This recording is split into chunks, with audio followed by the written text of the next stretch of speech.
Welcome students, this is Seema Sharma. Welcome to my channel. आज हम बात करेंगे डेविएशंस के बारे में। डेविएशन एक बहुत इंपॉर्टेंट टॉपिक है कंट्रोलिंग का। कंट्रोलिंग प्रोसेस में एक बहुत इंपॉर्टेंट टर्म आती है डेविएशन, जिससे रिलेटेड क्वेश्चंस काफ़ी पूछे जाते हैं।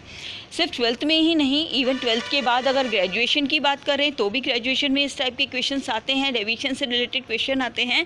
और even in all competitive exams, बहुत सारे कॉम्पिटिटिव एग्ज़ाम्स में भी डेविएशंस के क्वेश्चन पूछे जाते हैं कि डेविएशन क्या होता है। तो आपके लिए डेविएशन के कॉन्सेप्ट क्लियर करना बहुत इंपॉर्टेंट है, आपको बहुत काम आएगा। तो आज का वीडियो हमारा है पूरी तरीके से डेविएशन के लिए कि डेविएशन क्या होते हैं, किस किस तरीके के होते हैं और हम इस डेविएशंस को दूर करने के लिए क्या क्या कर सकते हैं। तो स्टार्ट करते हैं हमारा वीडियो।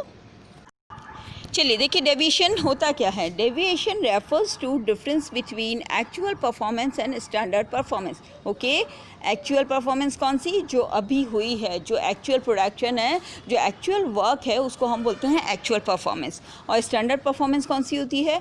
वो स्टैंडर्ड्स जो हमने प्लानिंग के वक्त डिसाइड किए थे। ओके, तो जब आप अपने स्टैंडर्ड परफॉर्मेंस में से अपनी एक्चुअल परफॉर्मेंस को सब्ट्रैक्ट कर देते हो तो क्या निकल के आता है? डेविएशन निकल के आते हैं। ठीक है, तो उसको हम बोलते हैं डेविएशन। देखिए, ये नॉर्मल कंडीशन में है, यानी आपने जो स्टैंडर्ड परफॉर्मेंस डिसाइड की थी उसमें से आप अपनी एक्चुअल परफॉर्मेंस को सब्ट्रैक्ट करते हो तो डेविएशन निकल के आते हैं।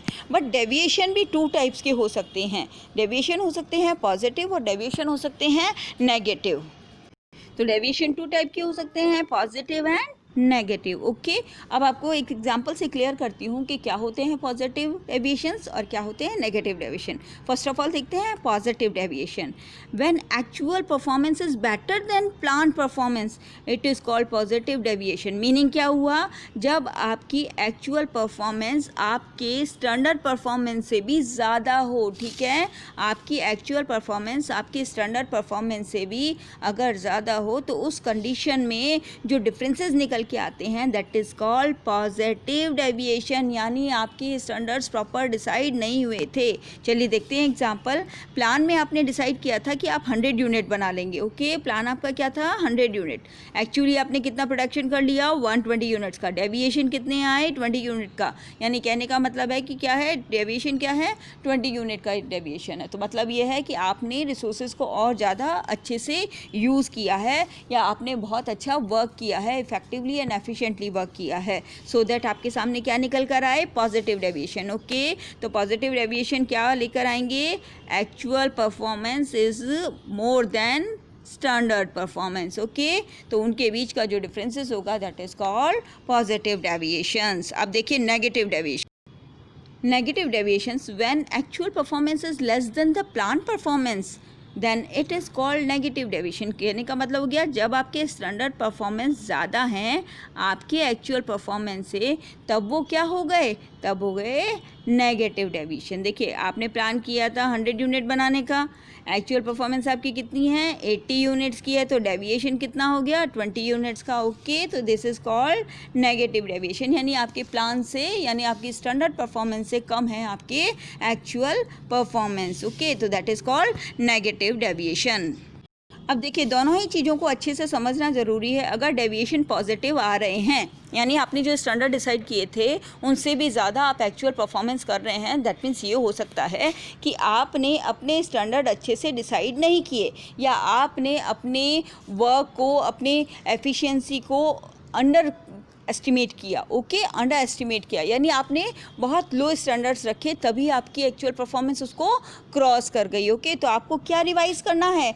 अपने स्टैंडर्ड रिवाइज़ करने हैं। यानी आपको ये ध्यान रखना है नेक्स्ट टाइम कि आपके स्टैंडर्ड्स अंडर एस्टिमेटेड नहीं हो, आपके स्टैंडर्ड्स एक एक्चुअल परफॉर्मेंस को ध्यान में रखते हुए हो कि आप इतना अचीव कर सकते हैं। क्योंकि आपने जितना सोचा था अगर उससे ज़्यादा आप अचीव कर रहे हो, दैट मीन्स ये है कि आपकी सोच सही नहीं है, आपके जो डिटर्मिनेशंस हैं वो सही नहीं है। तो इसका मतलब ये है कि आपको अपने स्टैंडर्ड्स को वापस चेक करना चाहिए, वापस रिवाइज़ करना चाहिए। अगर आपकी स्टैंडर्ड्स, आपके डेविएशंस नेगेटिव हैं, नेगेटिव होने की कंडीशन में ये होता है कि आपके स्टैंडर्ड्स ज़्यादा हैं आपकी एक्चुअल परफॉर्मेंस से, ठीक है। तो ऐसी कंडीशन में आपको अपनी एक्चुअल परफॉर्मेंस के लिए क्या लेने पड़ेंगे, करेक्टिव एक्शन लेने पड़ेंगे, ताकि आप कहाँ पहुँच सको, अपने स्टैंडर्ड तक पहुँच सको। तो ये है दोनों तरीके की डेविएशन। अगर पॉजिटिव डेविएशन है तो चिंता करने की बात तो नहीं है, पर ये ध्यान रखो कि प्लानिंग के वक्त आप स्टैंडर्ड्स अच्छे से डिसाइड नहीं कर रहे हो, कहीं ना कहीं कोई कमी रह रही है। अगर नेगेटिव डेविएशन है तो ध्यान देने की ज़रूरत है, क्योंकि आपकी एक्चुअल परफॉर्मेंस कवर नहीं कर पा रही, किसको, स्टैंडर्ड्स को, ठीक है, कवर नहीं कर पा रही, तो आपको करेक्टिव एक्शन लेने होंगे। अब हम कुछ एग्जांपल्स देखते हैं कि कौन कौन से करेक्टिव एक्शंस किस किस कंडीशंस में ले सकते हैं हम, यानी हमारे पास ऐसे कौन से डेविएशन आ रहे हैं जिसके लिए हम कौन से करेक्टिव एक्शन ले सकते हैं। आपके लिए इस टाइप के क्वेश्चन 100% पूछे जाते हैं कि इस तरीके के डेविएशंस आने की कंडीशन में कौन से corrective actions as a manager आप लेंगे, एज अ प्रोडक्शन मैनेजर, जो भी, ठीक है, आपके सामने इस तरीके के क्वेश्चन आ सकते हैं। अगर आपका मटेरियल डिफेक्टिव है, डेविएशन में आया कि डेविएशन के रीजंस का आपने पता लगाया तो आपको पता चला आपके मटेरियल डिफेक्टिव हैं, okay, change the quality of specification of the material use. आप क्या करोगे, जो भी स्पेशल मटेरियल यूज़ कर रहे हो उसकी क्वालिटी आप क्या करोगे, चेंज कर लोगे, क्योंकि आपका मटेरियल डिफेक्टिव है, और मटेरियल डिफेक्टिव है इसलिए क्वालिटी कंट्रोल नहीं हो रहा है, क्वालिटी प्रॉपर नहीं हो रही है। नेक्स्ट देखो, डिफेक्टिव मशीनरी। अगर आपकी मशीनरी डिफेक्टिव है तो क्या करेक्टिव एक्शन लोगे, या तो रिपेयर कराओगे, रिपेयर द एग्जिस्टिंग मशीनरी, ठीक है, या तो रिपेयर कराओगे अगर पॉसिबल है तो, otherwise replace the machinery if it can not be repair. अगर रिपेयर नहीं हो पा रही है तो आप क्या करोगे, नई मशीनरी लेकर आने की प्लान करोगे, ओके। तो आपको डिफेक्टिव मशीनरी का क्या करेक्टिव एक्शन लेना है, या तो रिपेयर करवानी है या फिर उसको रिप्लेस करना है नई मशीनरी से, ओके।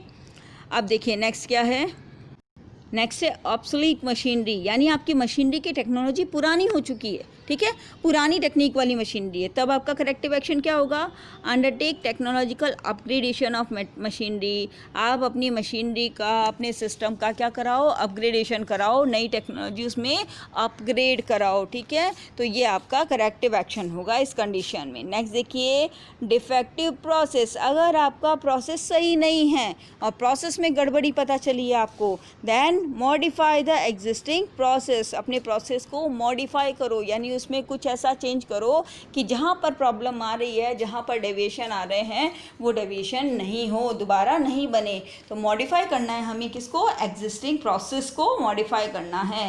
नेक्स्ट देखिए, defective physical condition of work. Physical condition proper नहीं है। फिजिकल कंडीशन का मतलब क्या हुआ कि जहाँ पर एम्प्लॉय वर्क कर रहा है उसको प्रॉपर सिस्टमैटिक लाइट नहीं मिल रही, या और अरेंजमेंट प्रॉपर नहीं है, रॉ मटेरियल टाइमली नहीं है, जो भी प्रॉब्लम आ रही है, that is called physical condition of work proper नहीं है। तो आपको क्या करना पड़ेगा, improve the physical condition of work, okay. क्या करना है, इम्प्रूव करना है, फिजिकल कंडीशन ऑफ वर्क को इम्प्रूव करना है। आंसर बहुत इजी है, पर आपके सामने जब ये क्वेश्चन आते हैं तो उसका करेक्ट जो स्टेटमेंट है ना, वो देना बहुत इंपॉर्टेंट है।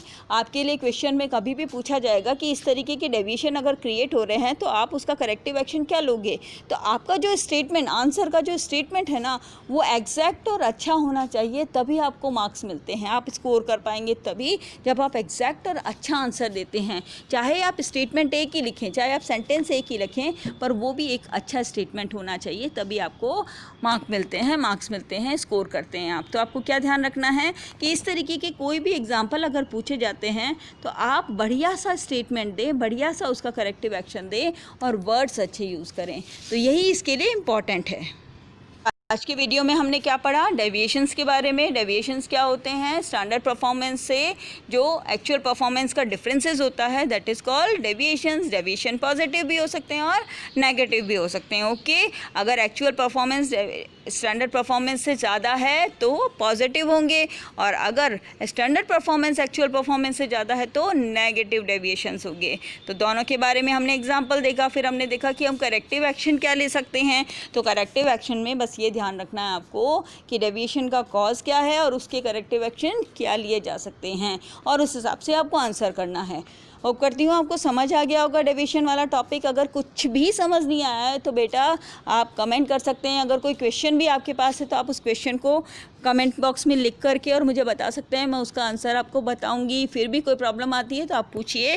वीडियो को लाइक कीजिए, शेयर कीजिए। Thank you.